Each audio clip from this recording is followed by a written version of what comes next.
చెప్తున్నాడు. ఒక్క 3 శ్లోకాల్లోనే ఆవిడెవరు, ఆవిడ్ని ఎలా సాధించాలి రెండూ చెప్పాడు ఇక్కడ. అంతే మన సాధన చేయవలసిన పద్ధతి కూడా చెప్పాడు.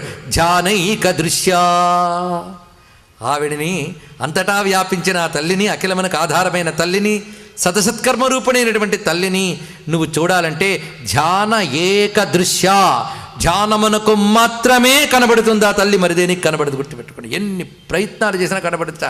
అన్నిటికంటే మోక్షం ధ్యానము. ధ్యానం అంటే వింటూ ఉంటాం ధ్యానం అనే మాట.